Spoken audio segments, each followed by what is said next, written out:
De nombreux véhicules transportant des personnes qui ont quitté la capitale Conakry pour rallier Kankan à l'occasion de la fête de Tabaski où le chef de l'État, le colonel Mamadi Doumbouya, a effectué sa prière, a violemment percuté une moto à Moussaïa, une localité située à mi-chemin entre Dabola et Kouroussa, le mardi 27 juin 2023. Cet accident a fait 2 morts sur place, un homme et son fils. L'information a été confirmée à Guinée News par un habitant de Kouroussa ayant requis l'anonymat.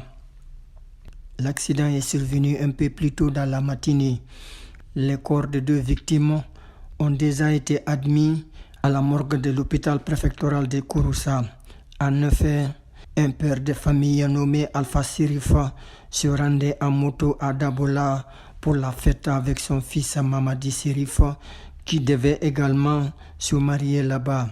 C'est au niveau de Moussaïa, un village en bordure de la route, qu'ils sont entrés en collision avec un des véhicules appartenant à l'équipe d'éclaireurs du président de la République.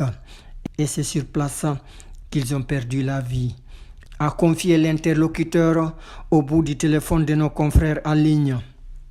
À la question de savoir si le cortège en question était composé de civils ou de militaires, il précise: il y avait à la fois des militaires et des civils.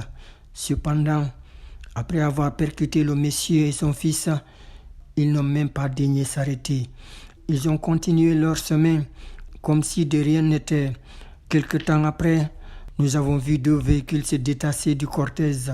Les occupants de ces véhicules sont venus à la morgue pour prendre connaissance de la situation avant de présenter leurs condoléances à la famille des victimes. A-t-il ajouté: quant à la question de savoir qui était à la tête de ce cortège, la même source déclare: nous ne le savons pas, car ils ne se sont pas du tout arrêtés. Il convient de noter que ce n'est pas la première fois que des véhicules des autorités de la transition sont impliqués dans ces accidents ayant entraîné des pertes en vies humaines. Par ailleurs, nos confrères en ligne disent avoir joint au téléphone le préfet de Kouroussa qui a confirmé l'information, mais rejette catégoriquement toute implication d'une quelconque autorité dans cet accident.